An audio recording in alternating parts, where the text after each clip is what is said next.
Assalamualaikum warahmatullahi wabarakatuh. Selamat berjumpa di YouTube channel Realita TV di acara Sarita Sarinya Berita. Ya, kali ini kita membahas ya apa lagi ya. Ini sudah 2 minggu berlalu Pilpres ya. Namun hingga hari ini masih misteri ini sebenarnya. Ada yang yakin sekali menang, ada juga yang masih berusaha yakin dicurangi begitu ya.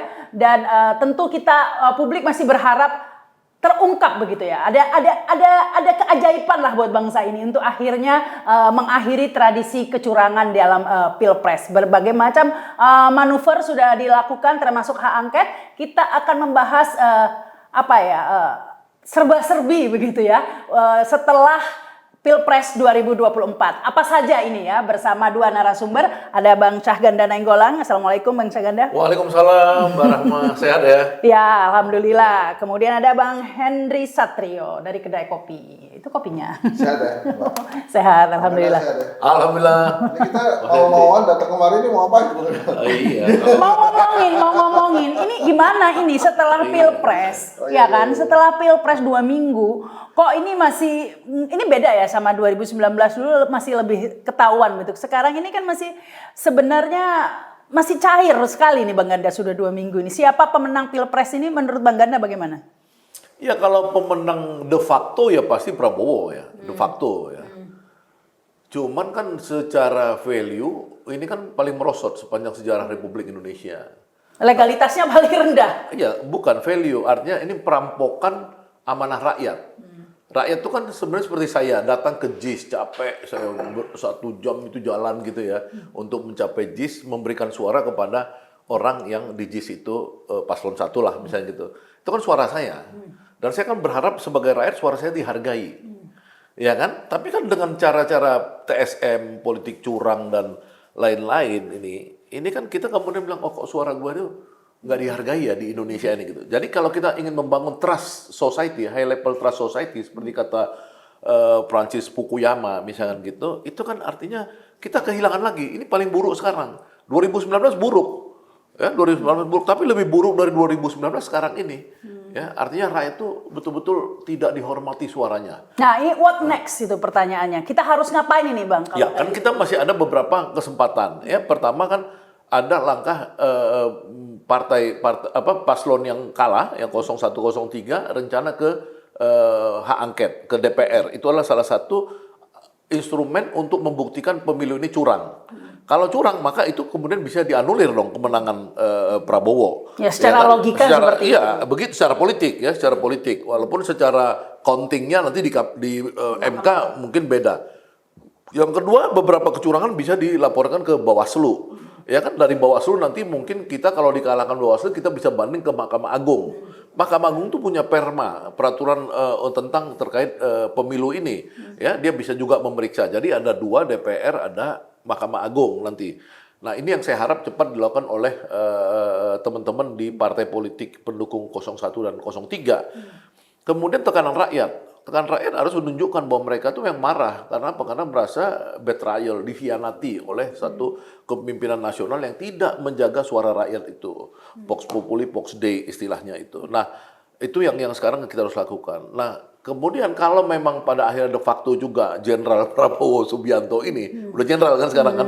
Nah, dari penghargaan. Jenderal, ya kan? Nah, dia bisa aja menjadi pemenang de facto, ya, karena dia seize the power, ya kan, merampas kekuasaan permainannya, ya udah kita oposisi. Ya, tapi melihat manuver ini kita masih belum mau.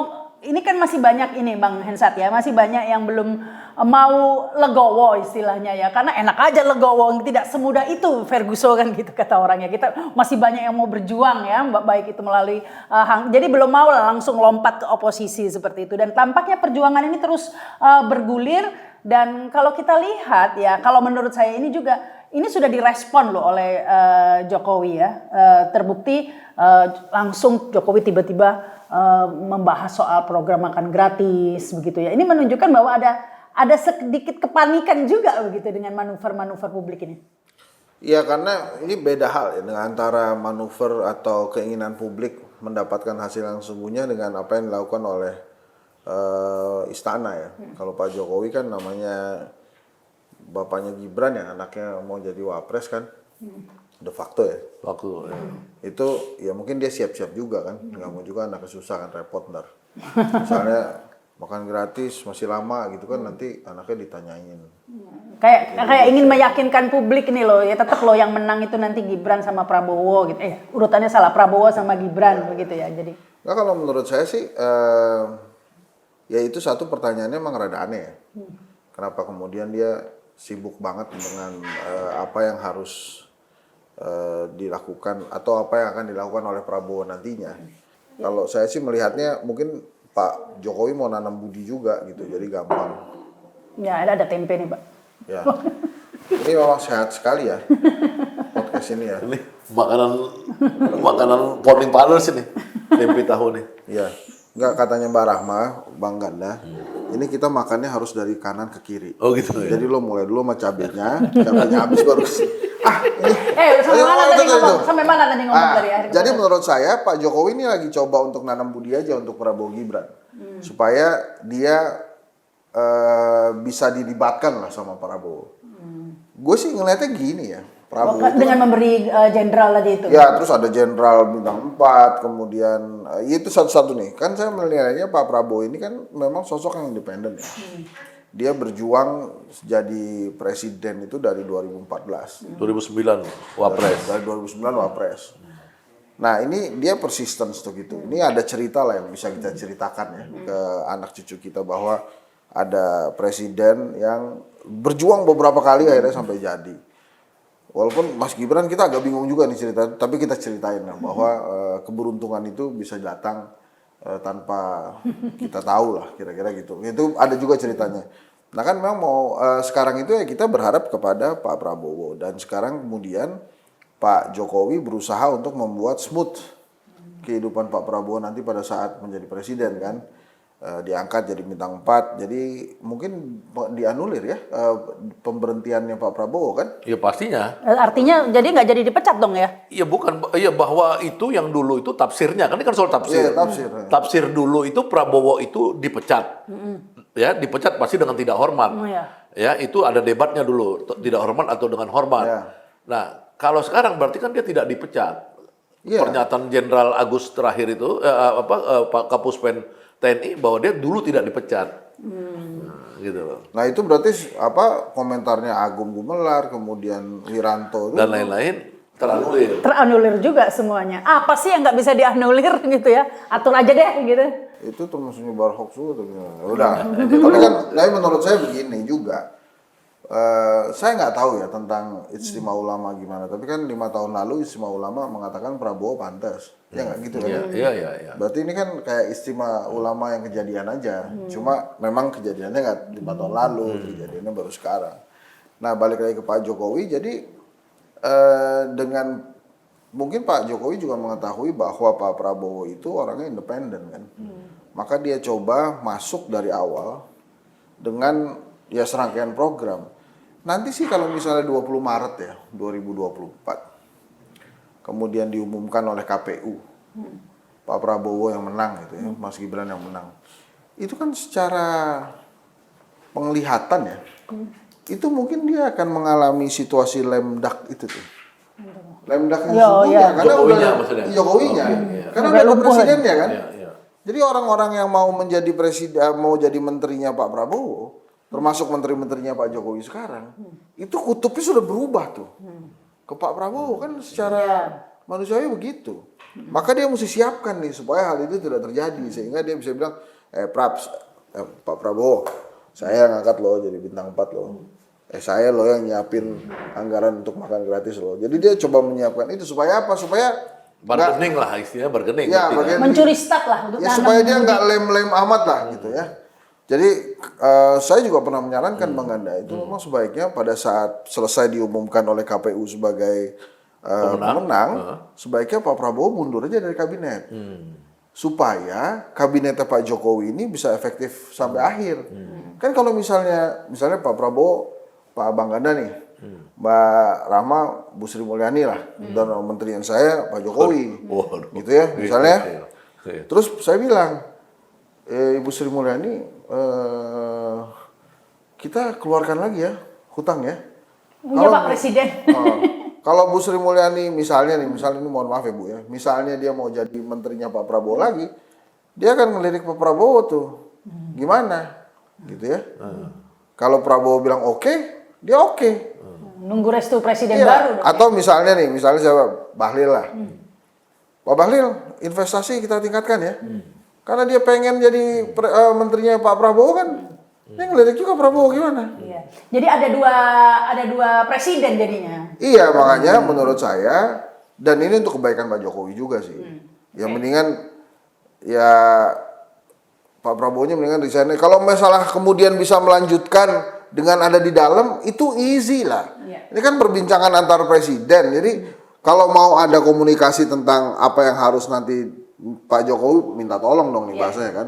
Minta tolong Pak Prabowo untuk dilanjutkan, ya dia undang aja Pak Prabowo ke istana gitu. Jadi maksud saya efektivitas kabinet ini juga terjaga gitu. Kan Tapi pertanyaannya sebelum nyampe di situ nih Bang Hedi, saya ke Bang Ganda ya. Sebelum nyampe ke situ, orang ini masih berharap loh bahwa tanggal 20 Maret nanti tidak semudah itu diumumkan Prabowo pemenangnya. Kenapa? Karena si rekap itu sendiri juga secara terang benderang mencederai logika publik ya, dengan angka-angkanya yang ngaco begitu ya. Ditambah lagi dari awal sampai akhir itu angkanya kan nggak berubah 58% sekitar itu ya. Padahal TPS yang di input kan dari berapa persen, tapi angkanya kayak dipatok begitu mati.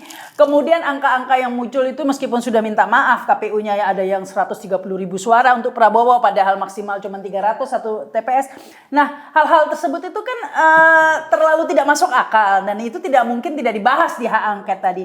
Apakah menurut Bang Ganda ini yakin 20 Maret nanti tetap Prabowo yang diumumkan sebagai pemenang? Kalau pemenang itu menurut saya yakin bahwa Prabowo diumumkan pemenang. Persoalannya apakah Prabowo presiden atau enggak, saya belum yakin. Ya, itu kan Oktober kan. Oktober kalau dia mau dilantik kan Oktober. Jadi antara Maret 20 Maret dengan Oktober itu apa yang terjadi? Kan itu kita mau lihat. tuh, Kan? tadi gue prediksinya Pak Jokowinya lemdak. Nah, kalau menurut saya kecenderungan ini lebih berat dari 98, kecenderungan ini. Karena Soeharto itu dulu 98 dikatakan menang bulan Maret, ya kan, terguling di bulan Mei. Iya kan? Itu mertuanya Prabowo kan, Soeharto itu kan. Jadi dalam tempo 2 bulan setelah diumumkan dia terguling.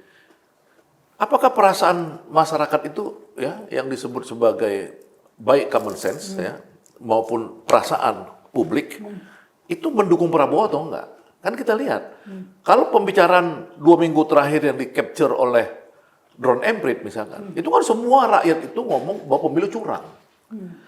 Nah, ada rakyat yang membincangkan pemilu curang, ada elitnya yang diwakili oleh 4 partai politik di tempatnya PDIP dan lain-lain ini pendukung 03, ada 3 partai utama pendukung 01. Ada pemimpin, jadi pemimpinnya ada, rakyatnya ada. Ini bilang curang. Ya kan? Dan ini tidak mudah kemudian sebanyak itu ya pemimpin dan rakyatnya itu tiba-tiba menyerahkan kepada permainan ini apa adanya, silakan kamu menang, kamu mimpin. Kan nggak mungkin. Ini di luar tadi antara Prabowo dan Jokowi yang 2 matahari kan ke depan kan. Nah, di antara yang kubu yang mengklaim menang, yang kemudian melawan kubu yang mengatakan curang, ini kan masih panjang sampai bulan 10. Waktu Ya, masih panjang. masih panjang. Bisa aja ketika misalkan berapa partai yang di DPR lah ya, itu 5 mungkin 2 di kelompoknya 03, 3 di kelompok ini. Itu ketika dia membentuk hak angket. Dalam 3 bulan itu bisa ada 1 juta orang di DPR sebagai kekuatan rakyat. Kalau kekuatan rakyat ini mengatakan pemilu curang dan angket harus mengatakan itu curang, ya kan, karena memang ada fakta-fakta yang terbukti secara politik. Karena angket itu kalau dilihat dari Pansus Bulog Gate, kemudian dari Sri Mulyani, Senturi Gate itu memang DPR jadi hebat, berkuasa dan dia bisa menggali hal-hal yang kita pembicarakan tidak ada bukti, kata kelompok 02, lu buktiin dong 340.000 TPS, kata Nusron Wahid kan. Jadi dia kan bicara verifikasi. Tapi kalau falsifikasi dalam teori Karl Popper, itu bisa digali. ya nggak sampai cuma 1.000 TPS, 2.000 TPS saja curang, kita bisa nyatakan itu curang. Bansosnya, apanya segala kan ada bukti-bukti. Ada dua isu besar yang nanti diangket bansos dan pemilu curang. Ya nanti itu kan bisa Berkaitan, ya. satu kan. Nah, jadi maksudnya dan pertanyaan Rahma tadi kan antara bulan Maret 20 ini kemudian diumumkan Prabowo menang sampai Oktober belum tentu Prabowo dilantik. Belum tentu ya, bukan nggak ini. Kalau menang yakin tapi belum tentu dilantik. Karena yang ini kalau dia bilang kami tidak mau kamu, ya kan? Maka berarti ada ketegangan sosial yang parah yang itu bisa seperti di Venezuela misalkan ada 2 pemerintahan, di Sudan ada 2 pemerintahan, ya kan? Atau berunding. Yang berunding siapa?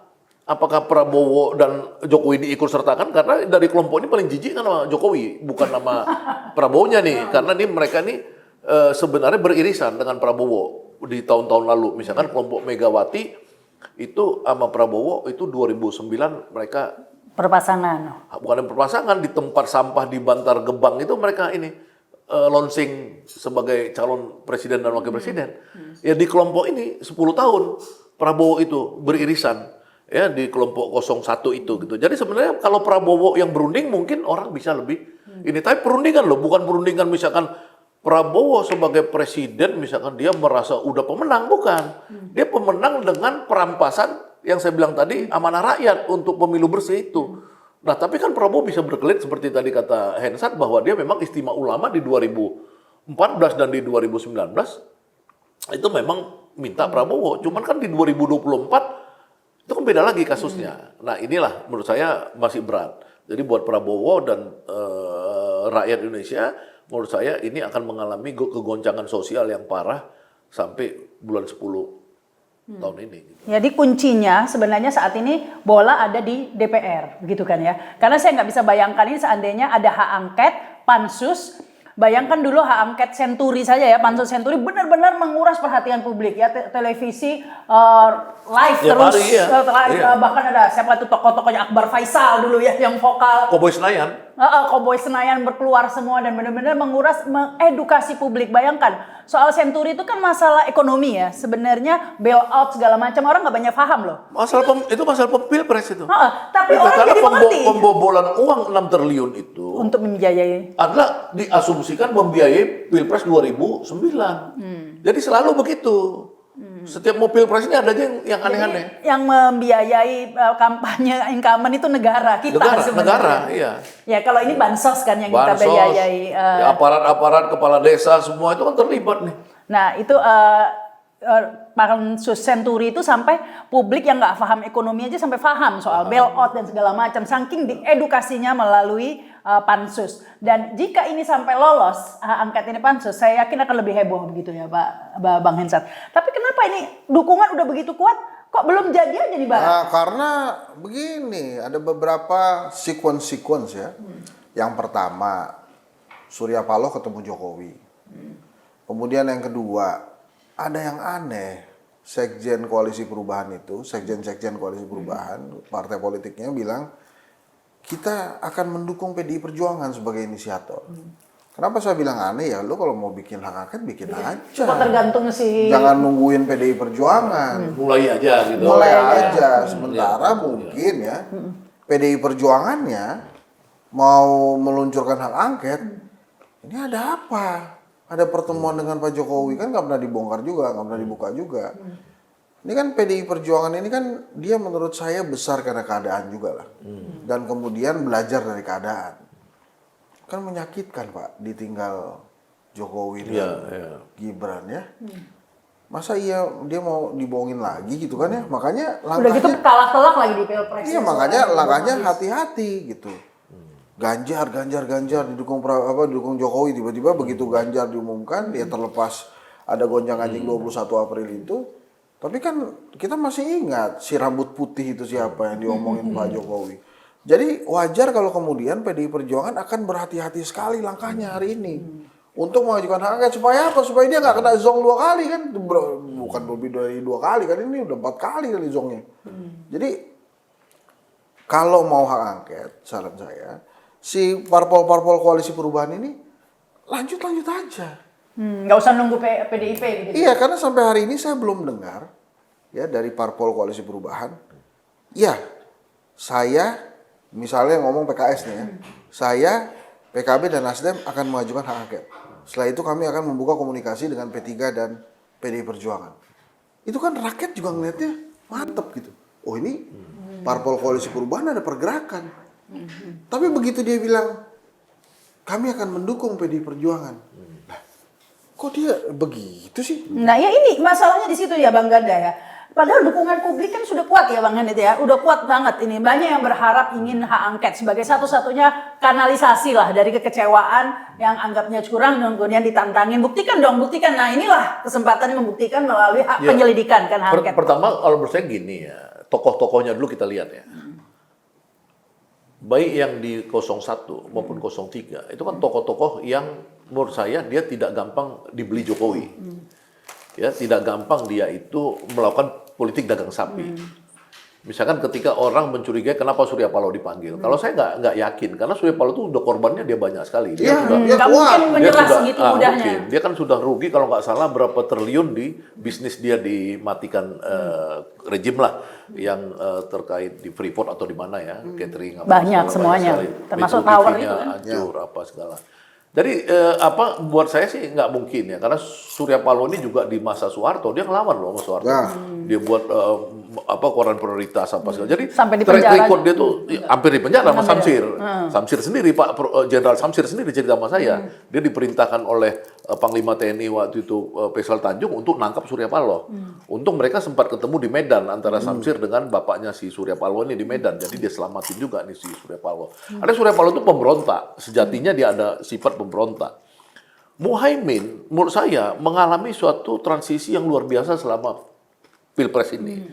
Karena apa? Karena dia merasa betrayal. Orang-orang yang dia pikirkan harusnya mendukung dia, yang mengklaim dirinya 80 juta sebagai umat di Indonesia ini, so-called Nahdlatul Ulama, ternyata tidak mendukung dia secara mayoritas. Makanya Muhaimin ini merasa ada pengkhianatan terhadap dirinya. Kan dia udah dibilang berkali-kali, kalau mau milih orang NU ya saya lah paling NU, dia bilang.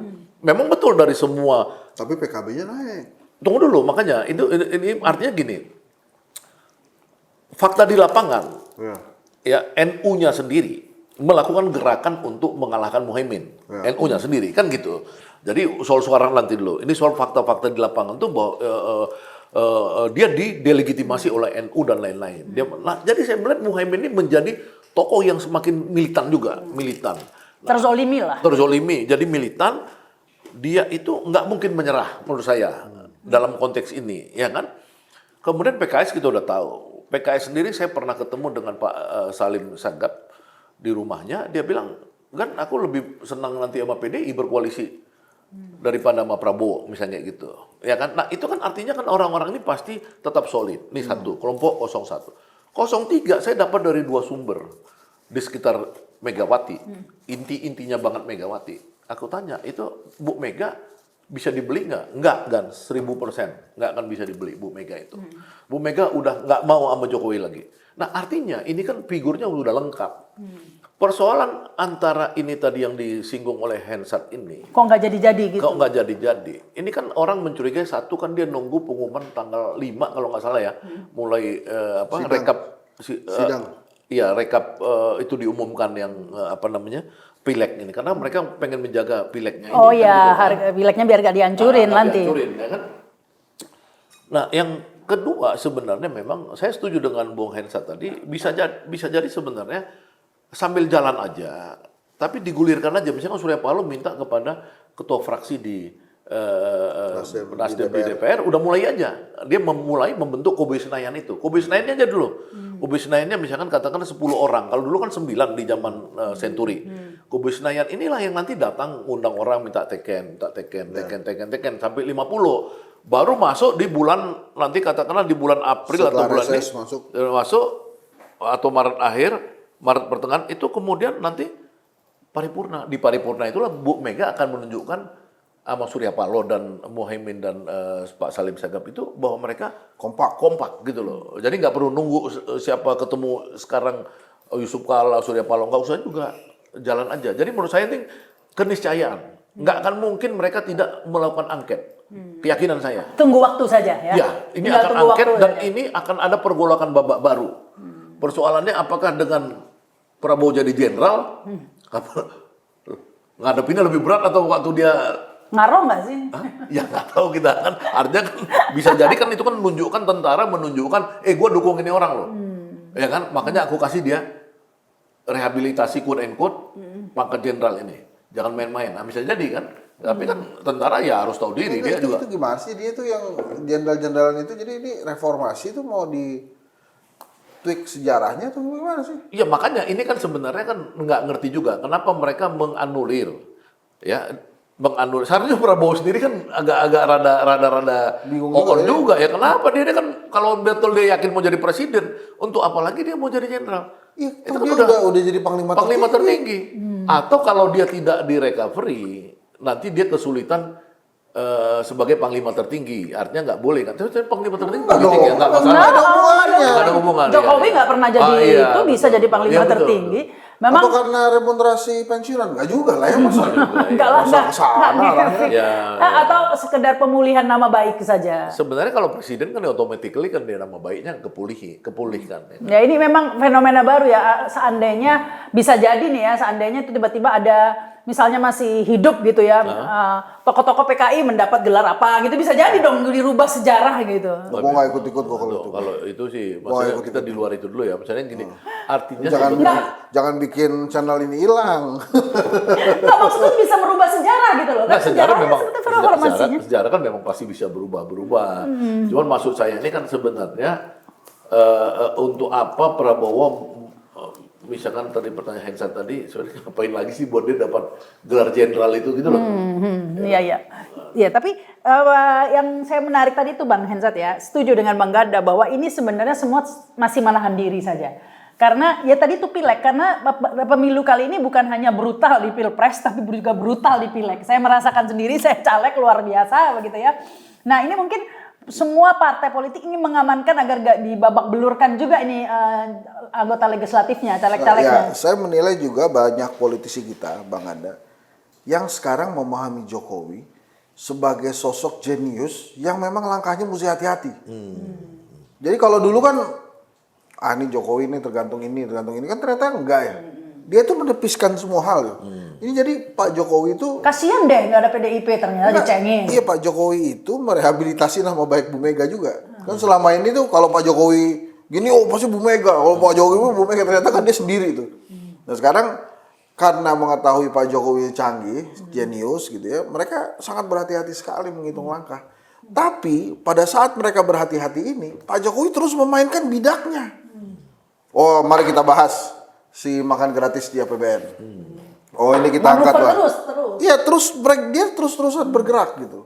Sehingga menurut saya memang sebaiknya ada lah kalau kita main catur tuh ada lah bidak yang dimajuin gitu. Supaya yang pihak sana juga kan mikir dulu nih kira-kira gimana, sehingga apa yang dikatakan Bang Ganda tadi pada saatnya tiba ini akan masuk babak baru. Nah yang menarik itu kan sebetulnya sekarang itu kan yang harus dipertimbangkan oleh 5 partai politik yang terdaftar di Senayan itu, PDI Perjuangan, P3, PKB, PKS, dan Nasdem. Ini adalah rakyat ya yang memang sedang menanti. Ini apa nih di sini nih? Nah ini pertanyaannya itu. Pak Ganjar sudah menggolirkan hak angket. Mas Anies, Mahfud sudah komentar-komentar. ya gue nggak ikut-ikut lah, itu kan ranah parpol, bener juga. Nah ini Anies sama Mohaimin ngomong juga dong apa, tapi rakyat ini nunggu ini apa dong, lo kasih tau Nah gue itu dong. pertanyaannya itu Bang Andi, menanti. Aniesnya gimana nih Bang Andi? Ya gue nggak tahu kan, dia kemarin ngomongnya juga di belakang Surya Paloh kan, jadi dia mungkin menanti juga tuh ini mau gimana ya, rakyatnya kira-kira ya. Kalau saya susah juga nih saya ngomongnya. Jadi si Mas Anies ini mestinya ya sekarang itu minimal ya dia ketemu Ganjar aja lah. Itu kalau 4 orang itu Bang, Anies, Mohaimin, Ganjar, Mahfud ketemu, itu kan seru lagi tuh. Menghidupkan Babak baru semangat tuh. publik juga. Dan abis itu gak usah press conference, ketemu mereka misterius gitu kan. Ketemu mereka, apalagi ada Bu Mega di situ, ada Surya Paloh di situ, ada JK di situ, selesai, udah. Pulang nanti akan disampaikan oleh beberapa pihak tentang pertemuan tadi, habis itu bubar. Nggak usah konvers ya, itu, Iya, tapi itu menurut teknik saya- komunikasi politik yang Oh, gimmick banget gitu. Ya, terus kemudian kan rakyat menunggu. Nah, setelah itu mungkin 2 hari kemudian mereka berempat tampil. Kami bersepakat akan mendorong parpol-parpol pendukung kami untuk melakukan hak angket. Dan kami akan mulai bersiap hari ini. Kami akan berkunjung ke DPR gitu ya.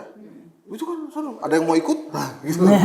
Nah ini menarik ini Bang Ganda ya.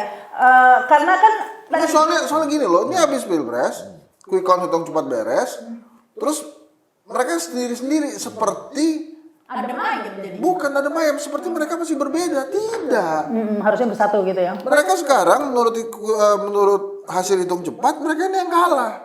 Gabunglah, ngobrol gitu. Nah ini kan Jokowi sudah banyak manuvernya ya, gimmick-gimmicknya juga banyak, jenderal lah yang bahas makan gratis lah. Nah ini pertanyaan orang kok nggak ada manuver begitu ya dari yang 01 dan 03, Ganjar sudah ada manuver ya.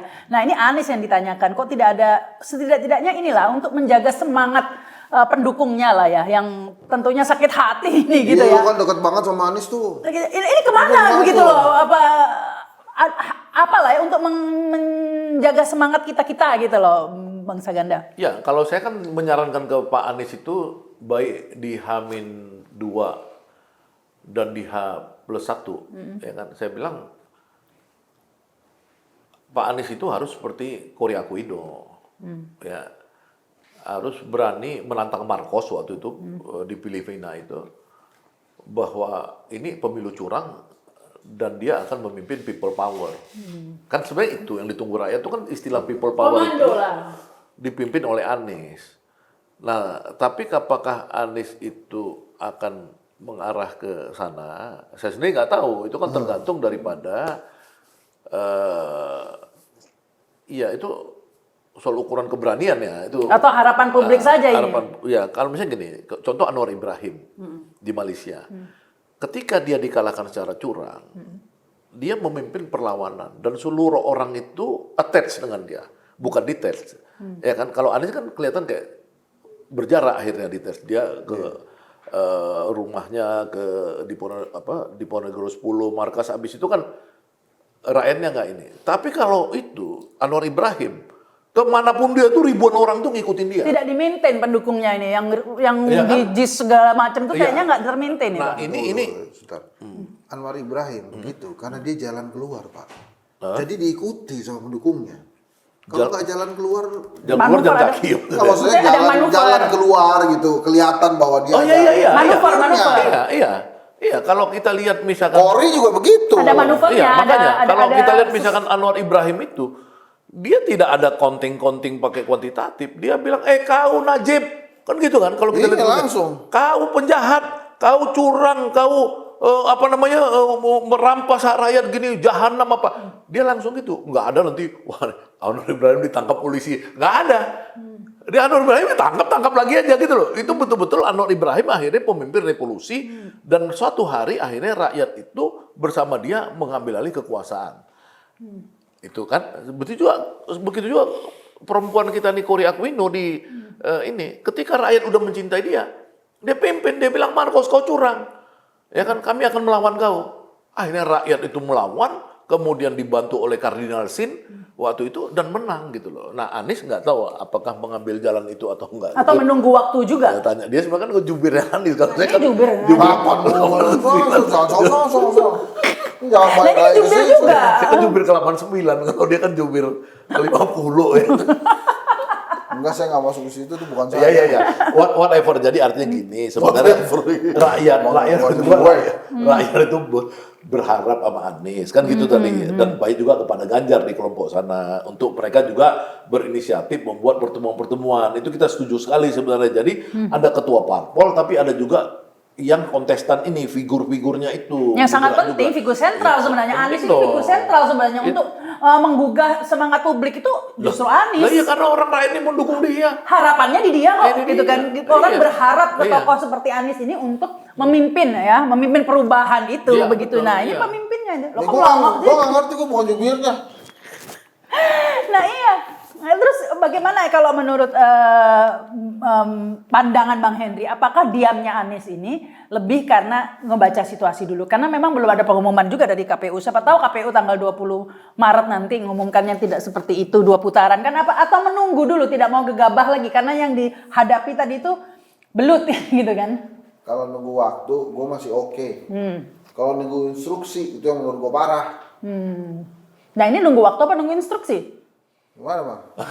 Waduh. Kita omongin nggak? Kalau pemimpin itu kan dia tidak boleh diinstruksi karena dia yang justru menginspirasi. Ya, Jadi ya itu menurut- intinya menurut Bang memberi Ganda, ini nunggu waktu atau nunggu instruksi?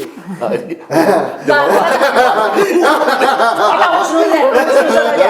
Kalau menurut saya dua-duanya. Nunggu waktu juga, ya nunggu Pak Rahman angin nih juga. Gitu. sudah mulai berdamai dengan keadaan kan, Oke, ngomongnya dua-duanya.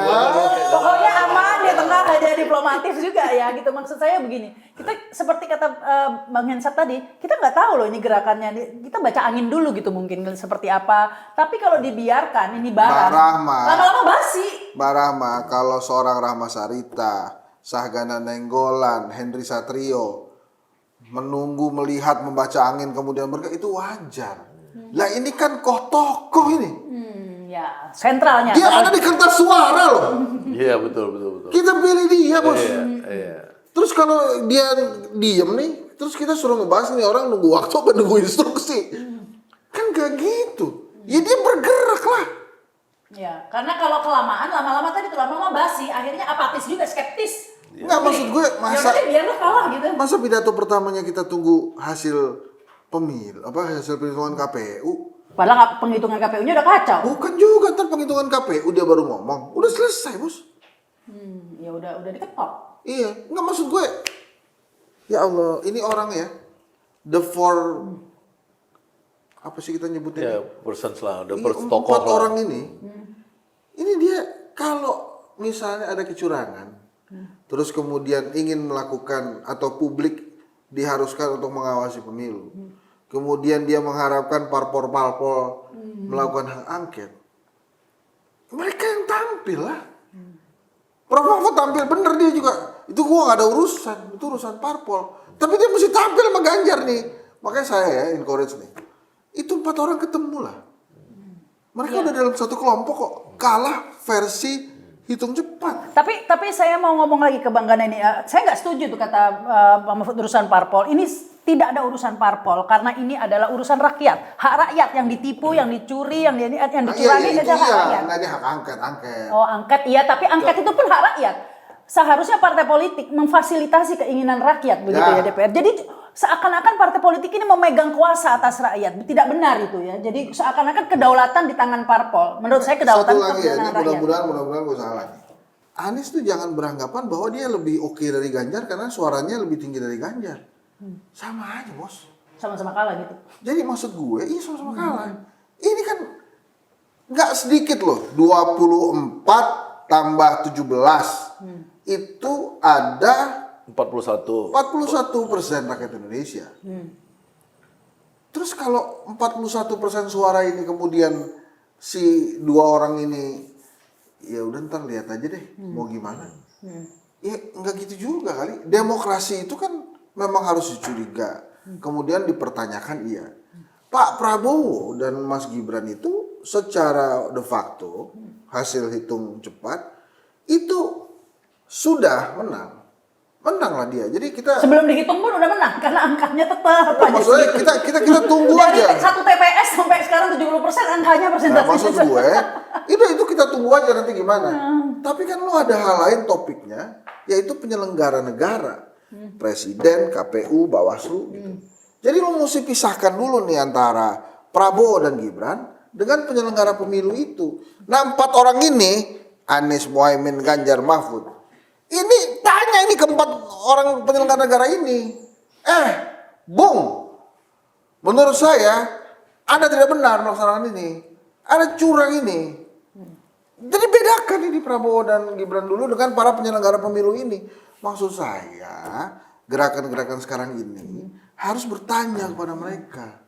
Nah, apakah kemudian mereka nantinya sepakat untuk hak angket kah? Atau bahasa Bang Gani misalnya people power kah? Tapi ya lakukan aja, bertanya kepada penyelenggara negara, bukan karena kalah, tapi karena mereka menduga ada kecurangan. Karena Jadi harus dibedakan. memperjuangkan hak rakyat lah ya, yang Jadi maksud dirampok saya- lah istilahnya Bang Ganda. Mau saya itu juga, dan bedakan antara partai politik yang lagi nunggu masa reses selesai dengan gerakan-gerakan people power. Ini Pak, waktu itu kan seperti lilin ya, makin lama kan makin habis. Kita kalau ngelihat ini para pemimpin ini ngapain aja ya, sementara kita datang diundang Mbak Rahma hujan-hujan untuk membicarakan masalah negara. Makan tempe. Makan gorengan ini. Itu kan gimana gitu loh. Maksud saya, come on lah guys. Lu tuh oke kalau pemilu, tapi orang banyak sudah memilih Anda sebagai calon presiden. Ya, ini Nah, you are jangan redup dong, jangan redup you Nah, are. ini meredupnya ini pertanyaan ke Bang Ganda. Meredupnya ini kalau menurut Bang Ganda melihat ada apakah ini menunjukkan bahwa sebenarnya Anies dan Anies ini lebih sudah kayak nerimo begitu dengan apa yang sudah kecurangan yang terjadi pada. Terima, Bang. Emang nerimo nih. Kita aja nggak terima kok. Ya ini kan sebenarnya antara pikiran Bung Hensat tadi, ya kan dengan pikiran Anies kan agak beda. Ya beda Bang, Pak. Maksudnya Anies itu dia merasa ya seperti Mahfud itu bahwa ini sekarang yang ngelit harusnya partai karena dia itu ke arah angket dan lain-lain. Sementara kan Hensat tadi bilang ya kenapa harus partai? Toh yang dipilih rakyat itu kan untuk berjuang tuh engkau. Karena engkau berempat ini ya Anies, Muhaimin, Ganjar, Mahfud ini yang suaranya dititipin untuk urusan Pilpres. Ya kau ribut dong karena kita dicurangin. Kenapa Anda sekarang tidak begitu ribut? Mungkin ribut juga tapi tidak begitu ribut. Nah, saya setuju dengan itu. Memang mereka ini harus jangan seperti jauh dengan rakyat itu. Rakyat yang milih dia itu, dia harus tiap hari kumpul. Bila perlu di masjid Anies itu nggak usah pulang-pulang lah. Ke rumahnya tidur di Masjid Sunda Kelapa aja udah. Jadi rakyat itu ikut terus itu di Masjid Sunda Kelapa misalkan Masjid Ya, Sunda Kelapa. di-maintain lah semangat- Ya, artinya semangat. rakyat itu terus ketemu dia tiap hari di situ. Iya kan? Bila perlu rakyat itu nggak usah pulang-pulang. Ibu-ibu, emak-emak bawa makanan ke Masjid Sunda Kelapa apa segala misalnya kayak gitu ya kan. Usul brilian ini. Mudah-mudahan nonton ini. Iya, itu maksud saya. Jangan mudah-mudahan. Gua anter linknya ke Kalau dilihat dari spiritnya kampanye di JIS itu, ya, Nah, luar itu biasa. harusnya Anies itu langkahnya seperti itu. Itu yang disebut Hensat dan saya setuju. Dia harus jangan terlalu berpikir elektoral, ya kan? Karena ini kita udah ditipu, ya kan? Kalau ditipu, lu nggak marah, itu gila. Bangsa Indonesia harus diajarin. Ya, zaman VOC berkuasa di Indonesia, Framing Ostindis India, zaman penjajahan itu, Soekarno itu ngelawan, diinjak ngelawan, ya Hatta diinjak ngelawan. Hatta sampai bilang lebih bagus saya tenggelam Indonesia itu di bawah dasar laut daripada kalian menjajah kami, kalian menipu kami, ngurus uang kami ini bawa ke Belanda. Nah ini masukkan itu, Anies ini kan dia cita-citanya itu adalah untuk membangun rakyat ini menjadi pusat kekuatan. Nah sekarang dia ditipu, lawan dong. Itu aja maksudnya tadi. Kita kan pengen itu. Jadi dari itu sisi contoh-contoh Aniesnya. founding father dulu ya, semuanya melawan gitu ya, dong, melawan semua dengan penjajah. Ini Iya. kan juga Iya, kalau kita kalah, dijajah kalau juga gini, sebenarnya. Kalau kalah kayak 2014 ya, saya ini kan direktur relawannya Prabowo Hatta dulu. Ini kacau juga saya ini kan. Tapi ketika memang waktu itu kita melihat ya kemenangan Jokowi di 2014 itu kelihatan natural. Ya. Kemudian kita ngakuin ya udah dia menang. Gitu loh. Kalau natural kita nggak masalah. Senang aja mau ya mungkin saya pribadi nggak dulu nggak suka sama Jokowi karena dia dari gorong-gorong kan gitu kan nggak jelas. Tapi karena dia menang secara fair ya kita akuin. Nah ini kan sekarang kita marah ini kan karena ini Ya tadi karena perampasan sudah itu. terlalu vulgar juga Nah, kecurangannya. makanya kenapa kata Hensat tadi kenapa ini 4 orang ini nggak cukup memperlihatkan dia sebagai tokoh yang ngelawan itu gitu loh. Nah ini Nggak, seharusnya. makanya gini gue terusin. Jadi kalau Saga dan Nenggolan, Henry Satrio atau teman-teman aktivis lah, teriak-teriak gitu di jalan. Kan, lalu ngapain? Lu nggak punya masa, bos. Iya, ya. Lah orang-orang ini kan jelas-jelas punya masa. Ya masanya ke mereka, personifikasi masanya kan ke mereka. Tokoh sentral saya bilang kan. Ya muncul dong. Iya. Gitu loh maksudnya. Kita butuh figur apalagi kan. Jadi ini kan sekarang kan begini ya. PDI Perjuangan kan juga udah sadar. Iya. Gitu ya. P3 juga udah sadar. Pak Surya Paloh juga kan orangnya keras, sadar juga.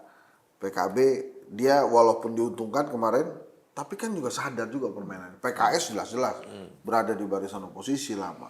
Ya kalau itu dihimpun, kan bertanya kepada orang-orang ini bertanya loh ya, kan boleh tanya sama presiden.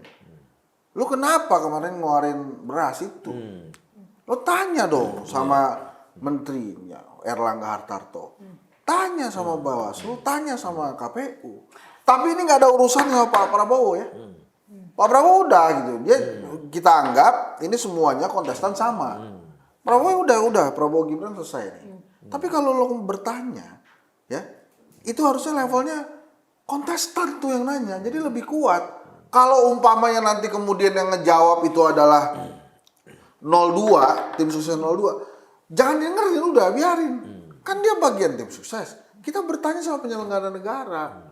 Ya, itu dua. Nah ini ketika di JIS itu saya kebetulan kita kan di sana ya, dan saya menyaksikan Lu di sendiri. atas panggung ngetok lo. Dan aduh kenceng banget ketawanya. Dan jadi saya menyaksikan sendiri ya betapa itu semangat yang meletup-letup menurut saya ya. Masyarakat yang datang ke JIS itu menunjukkan bukan hanya dukungan kepada Anies, tapi menunjukkan semangat ingin melawan. Itu bentuk perlawanan publik sebenarnya. Bentuk perlawanan rakyat mereka datang ke sini. Bukan hanya sekedar tokoh Aniesnya. Anies adalah tokoh yang mereka harapkan untuk memfasilitasi.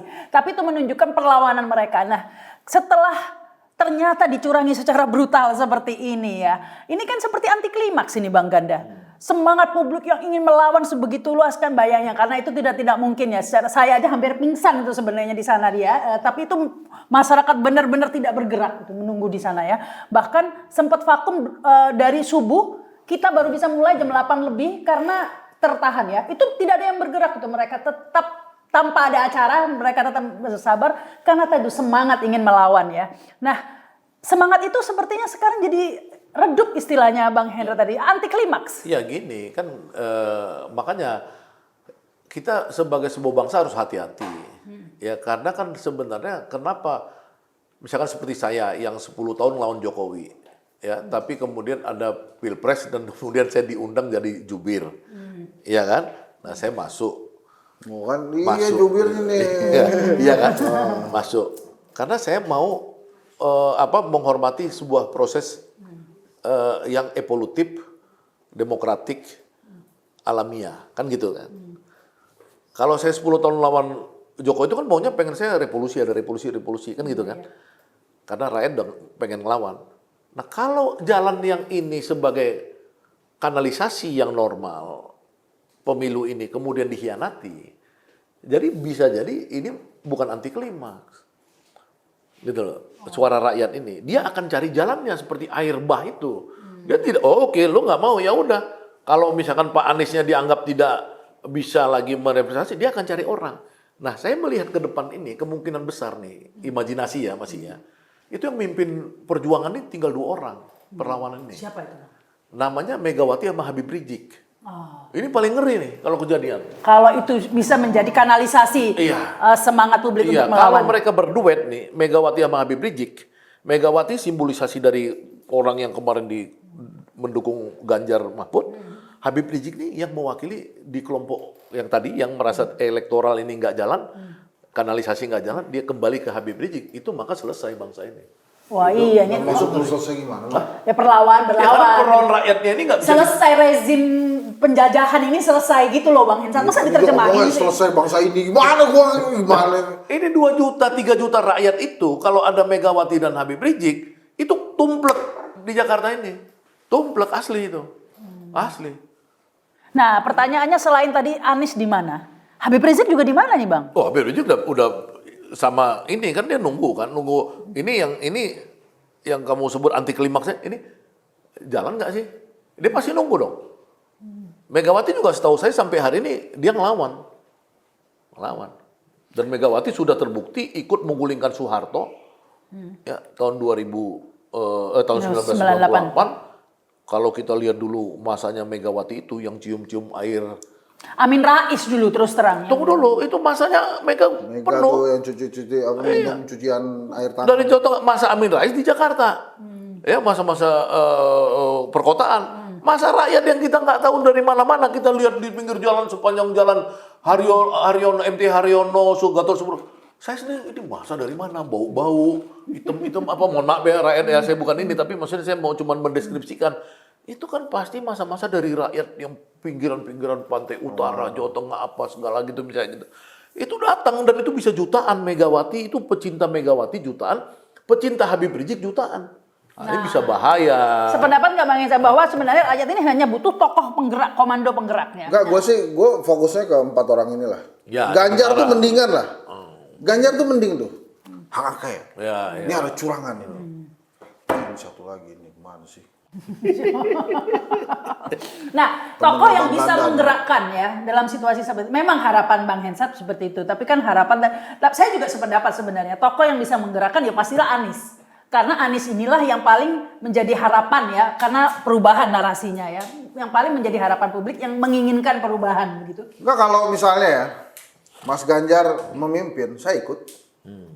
Siapa aja deh pokoknya yang lawan. Bukan siapa aja. Oh enggak siapa aja. Kalau di antara 4 orang ini kemudian turun bertanya ya, gue sih nggak ngomong demonstrasi lah, bertanya ke negara kan, gue ikut. Apalagi kalau ada Demonstrasi juga nggak apa-apa, memang demonstrasi dilarang ada undang-undangnya itu boleh. kan bagiannya Bang Ganda. Oh gitu. Kalau bertanya demonstrasi, bertanya akademisi kan. gitu ya.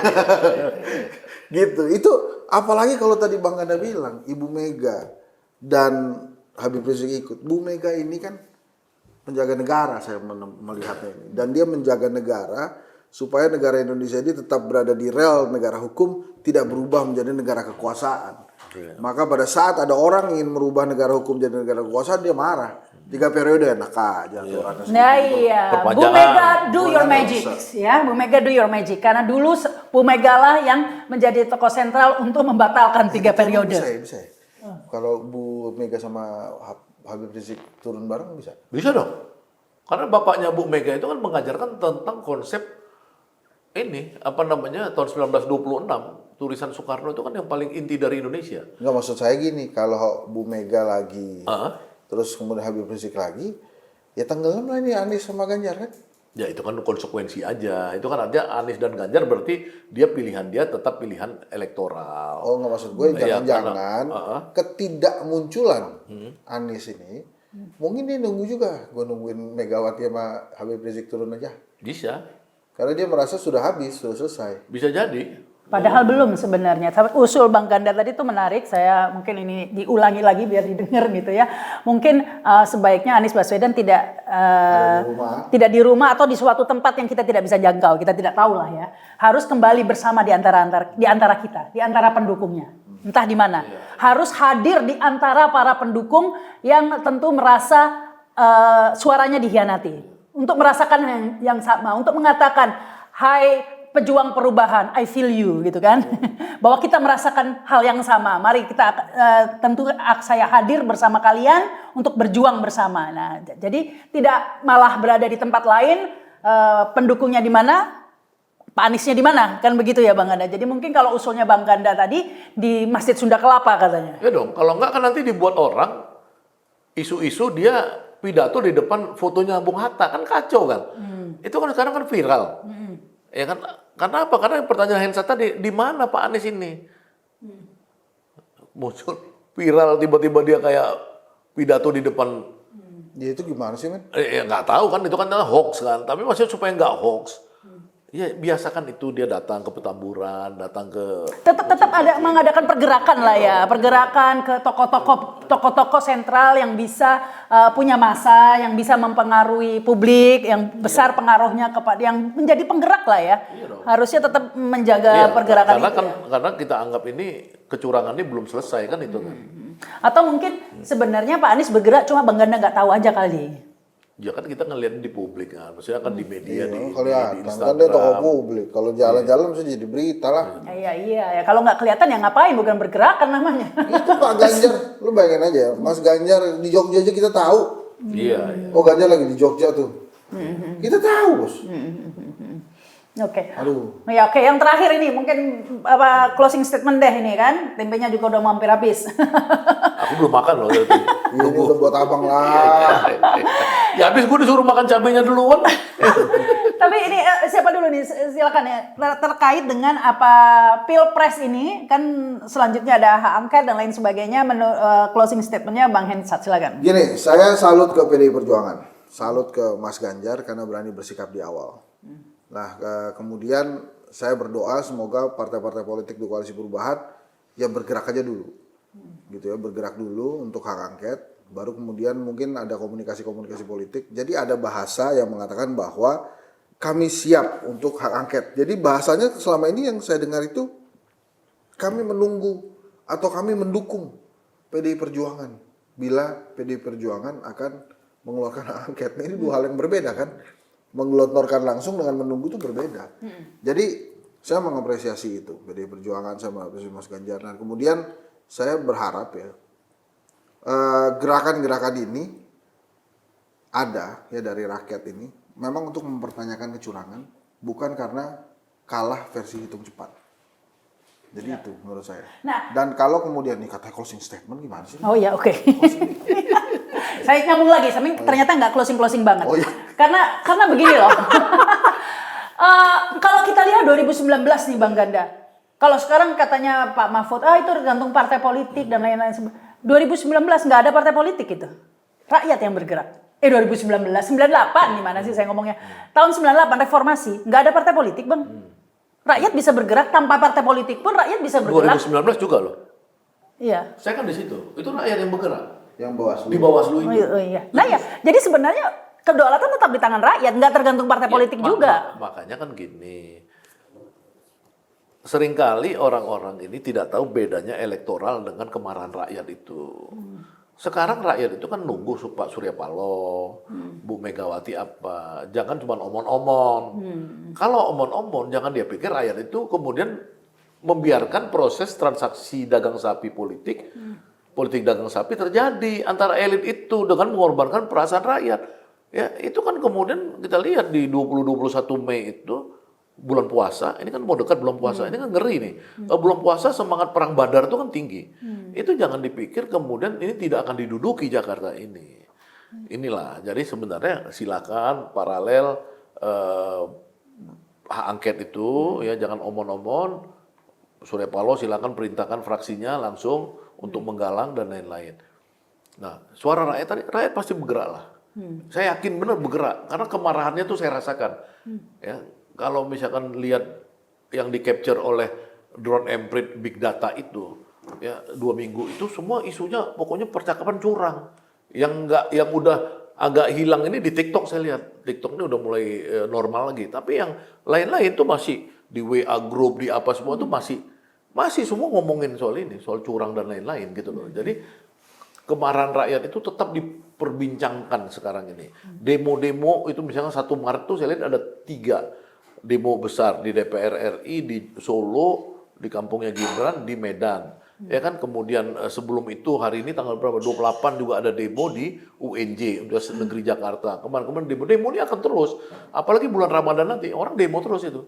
Oke. Jadi tidak perlu khawatir ya jika nanti misalnya ada yang khawatir, gimana kalau nanti partai politiknya tiba-tiba koalisi atau dagang sapi dan lain sebagainya, tukar jabatan dan lain sebagainya. Tidak perlu khawatir karena tetap ini semua di tangan rakyat ya. Karena masih banyak, saya yakin masih banyak rakyat yang tidak mau berdagang, memperdagangkan suaranya. Masih banyak, saya yakin itu masih banyak sebenarnya jumlah rakyat yang tidak mau berdagang dan siap berjuang ya melawan kecurangan ini sehingga kedepannya tidak terjadi lagi lah seperti diputuslah mata rantai kecurangan sekaligus dinasti politik begitu ya. Terima kasih nih Bang Ganda. Jadi closing nggak? Mau nambahin, ngomong aja. Saya berharap koalisi 01 dan 03 itu di luar pemerintahan lah, jadi oposisi. Supaya demokrasi kita maju. Jadi asik gitu berdemokrasinya. Kalau aku malah berharap pemerintahannya bukan itu. Nah, ini Artinya kalau Plan B, ke kalian plan B. plannya seandainya tidak ada perubahan itu maka di luar. Jadi Gitu. Disebut Closing tuh bisa disanggah ya, aneh juga ini. Tapi ya udahlah, nggak apa-apa, namanya juga demokrasi kan. ya, yang pasti kita jaga semangat dulu ya. Perjuangan masih panjang ini ya. Kita akan terus kawal tentunya hasil Pilpres 2024 ini, apalagi bulan puasa ini ya. Kita akan memperoleh kekuatan ekstra mungkin ya, insya Allah. Terima kasih ini lagi Bang Terima Ganda, kasih. Bang Hensat, terima kasih yang sudah menyaksikan tayangan ini. Jangan lupa subscribe dan komen. Saya Rama Sarita. Anda nggak dikasih closing. Wassalamualaikum warahmatullahi wabarakatuh. Sampai jumpa.